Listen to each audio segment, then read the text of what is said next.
Hey guys, welcome back to the Foolish Show. Of course, I am Foolish Phil. Just wanted to give you some of my thoughts after Michigan's 21-7 loss to Illinois, bringing Michigan down to 4-3 on the year and 2-2 in the Big Ten, I believe it is. And just coming into it, wondering would Tuttle be better? You know, he had the bye week to practice, so 2 weeks to practice. Would he look better?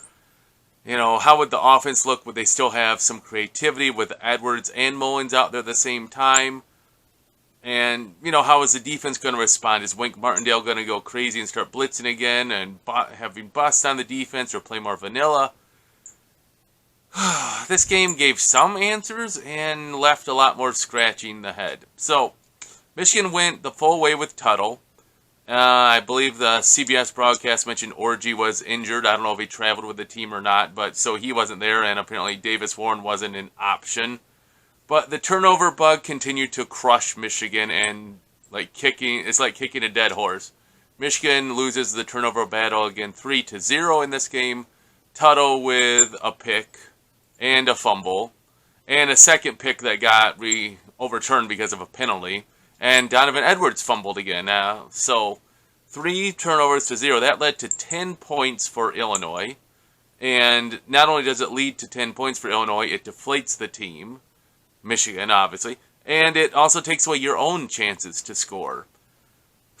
So if you take their 10 points and the time they get short fields. And the defense was able to rise up the first time after, I believe it was might have been the fumble. I think it was the fumble by Tuttle. They held to a field goal. And then the fumble by Edwards, they turned into a touchdown. The other interception, the Tuttle interception was in the red zone. So Michigan was trying to score to get some points. And that was just bad. I know he's a veteran who hasn't played a lot. And so what you're seeing Illinois do really good was simply moving their safeties from one position to another. And just moving into position, and Tuttle was not seeing them. And you're just throwing the ball right to him a couple times. Both of them were right to the defender, and just like he didn't see them at all. Now, Tuttle played okay. Not great. I mean, his stat line, I think, was 20 for 32 for 208 yards.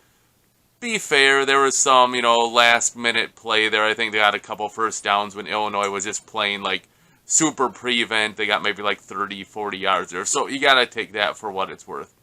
So, 18 or so, 16 completions out of 25 or whatever it was. Not great. And I think that's going to be what Michigan is this year. Not great. And it's all limited by the quarterback. And it's limited by the offensive line who gave up too much pressure. And Tuttle, for unknown reasons, just didn't seem to have his ability to escape. Maybe he became a little bit more hesitant because they were getting pressure and he would just kind of stand there right in the middle of the pocket and wouldn't move up very much. It kind of reminded me of, I think it was 2 years ago. I think maybe it was just last year. But I think it was Clifford for Penn State. I'm sorry if I got the wrong name. Maybe it was Aller. But he was running on Michigan all the time and picking up third downs. And then Michigan hit him good and caused a fumble. And then he didn't want to run anymore for the rest of the game. And that kind of really pivoted the game. I think that's what happened with Tuttle. Not that it didn't, that, he was running very effectively and it was going to be, a big factor for Michigan. No. But it seemed like when he did have a chance to step up or move in the pocket, he just stayed where he was. And again, that's rust. This is his second game. I honestly think he was Michigan's plan to be the starter all along and was injured maybe in fall camp or whatever it was. But so I really think they were just leaning on him. So I don't know if you're going to stick with him or go back to Davis Warren. If Orji's injured, is he done for the year? Whatever. So the offense looked mediocre passing. Warren's timing with the short passes was inconsistent. Wide open people on crossing routes, he's throwing behind them, putting the ball behind people that would have been, a first down. Instead, it's 3rd and 1, and you have to go to 4th and 1 to get it. So the quarterback play wasn't good enough. Now, Illinois was supposed to be susceptible to the rushing attack, and Michigan didn't really... They were able to rush the ball, and then they just kind of didn't. It was like such an odd game. It's like, I don't know how Michigan really got beat so soundly without being beaten soundly. You know what I mean? Michigan was able to run the ball decently well. I think they got 140 yards total. Okay. You know, they passed the ball for 200 yards. Okay. They only got 7 points. You got you had a blocked field goal. You had the red zone interception. Just Michigan kept finding ways to lose without being, like, destroyed. Another thing that really bugged me in this game was special teams was terrible. True, they did block a field goal, but they gave up a field goal block. So it was kind of a moot. Then you have it where our punter, Domain, he's just punting terrible this year. I mean, he was like, I would consider like an All-American punter candidate like from last year, and he's doing terrible. He shanked one today. And most any time we did punt to punt, we lost 10, 14, 20 yards between the two punts because our punter was so bad and their guy would pin it. Then when you have a chance to return the punt, Samaj Morgan fair catches it on like a line drive kick. Later in the fourth quarter, I think it was, he had a good return and set us up for the last real possession we had where we could have scored points. Of course, then Tuttle threw the interception. So special teams was disappointing. So quarterback, meh, disappointing. 2 turnovers. Running backs, didn't get them in enough flow. I don't understand why we didn't get it, but we had so many 3rd and longs. It's almost like they were trying to force Tuttle to be effective. So then you get 2nd and long, and then you do a run, so it's 3rd and 7. And you're not going to get that very much. I know Michigan on, I think, their touchdown drive, maybe they got a couple 3rd down conversions. And one of the other ones in the second half, they got the ball a lot, and then that probably was like the turnover one there too. But they were getting the ball moving, and then they just fail. It's like they're always finding a way to just screw things up. 7 points. 7 points. Interesting fact, CBS was saying it. That's the lowest point total Michigan's had since 2014. Another fun fact, Michigan will now be unranked. I don't even know if they should have been ranked anyways. I don't know really why, just because their name they were ranked. I mean, that's what rankings are at the beginning of the year. You rank teams based on their name. But for the first time in, I believe it was 54 weeks, Michigan was going to be unranked. Now, obviously, going 4-3 on the year. I do have to say I'm happy at least the offensive line was switched up a little bit. Link was replaced. So cool, and that seemed to work okay. Some things worked better than others. This team is just a struggle bus. I don't know if they're going to get to 6 wins. You look at the schedule. Michigan State next week. I don't know. Michigan held Illinois to 80 yards passing and lost. Think about that. 80 yards passing and lost. And now they're going to go up against, Childs, whatever, however you want. I think it was Childs. But he's a turnover machine, but Michigan doesn't get turnovers. We don't. Outside of Will Johnson's 2 pick sixes, can you think of much more? Oh, we did have the strip fumble in the USC game, I think it was, and such. So Michigan doesn't really get a lot of turnovers, but we do turn the ball over quite a bit. So that's going to be interesting. That's going to be a night game next week in Ann Arbor for the Battle of the Paul Bunyan Trophy. Yeah. So we'll see how that goes. Overall, I have to say I was very disappointed in the team. For what it's worth, this is the effort they had after a bye week. If you look at other teams, at least specifically, I kind of pay attention more to the NFL when they have a bye week. And you'll see what happened last week. The Detroit Lions had a bye week, and they obliterated the Dallas Cowboys. Now, I'm not saying Dallas is great this year, but Detroit just obliterated them because they were coming off a week's rest. Michigan, 7 points. Not good enough. And again, this falls on the coaches. And don't get me wrong, but it falls on the defense. It sucked that Benny was out today.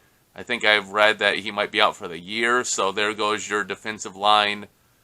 Depth, again, hurt. Another thing that really bugged me about the coaches, too, is Michigan's substitution. Michigan was down. And time was of the essence. And then they're like subbing off like one guy. And Illinois, rightly to do, just, they wait.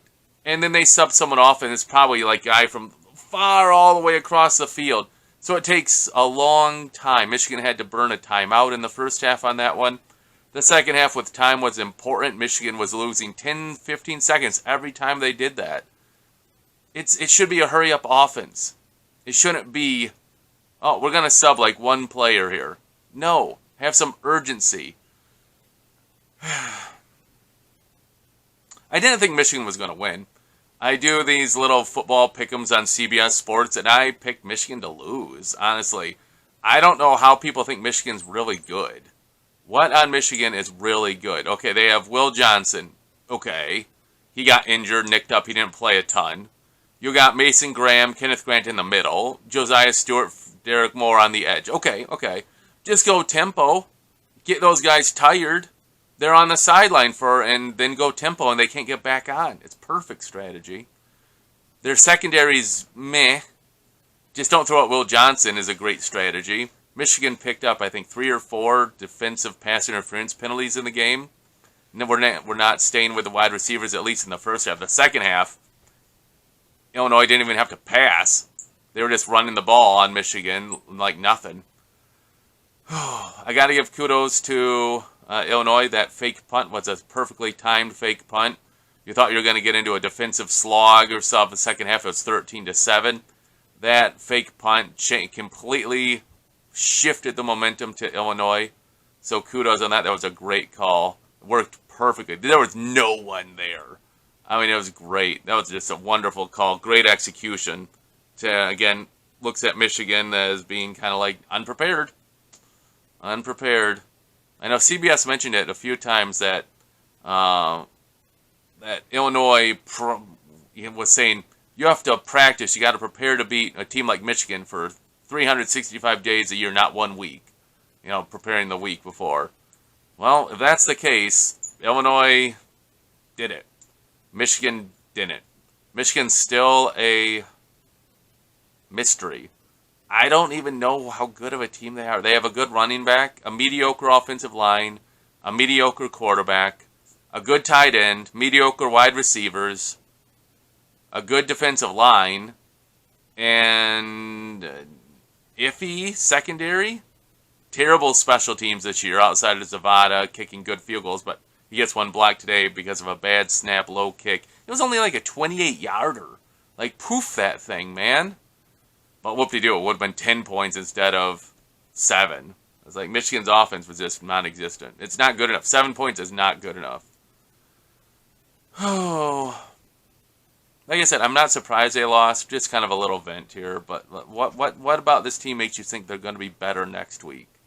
Maybe they'll play you a little bit better night game at home versus a rival. Maybe they'll play better. But Illinois was supposed to be bad against the run. Michigan didn't run the ball enough. Why not? Coaching. I don't know.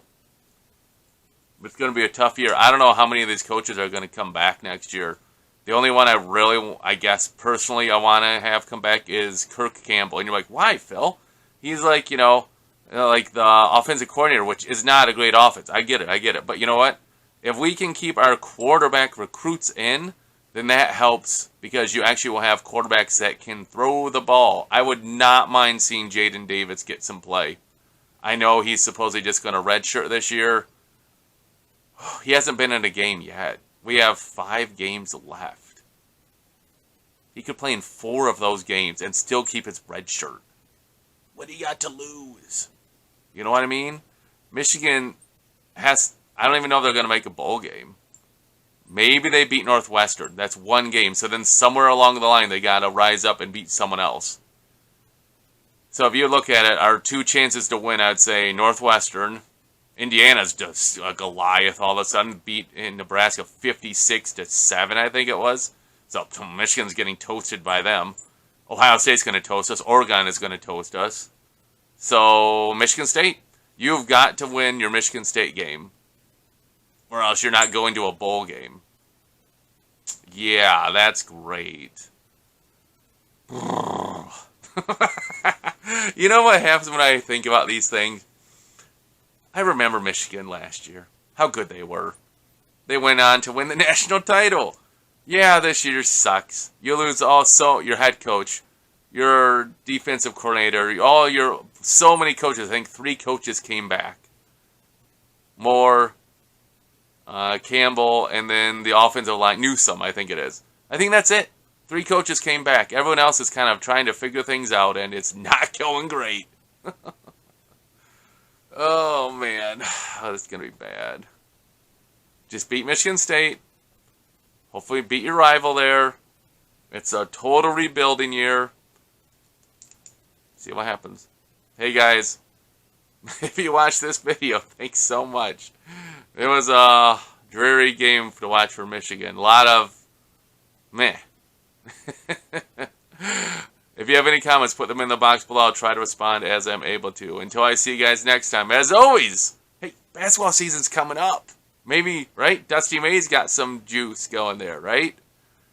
Until next time, as always, go blue.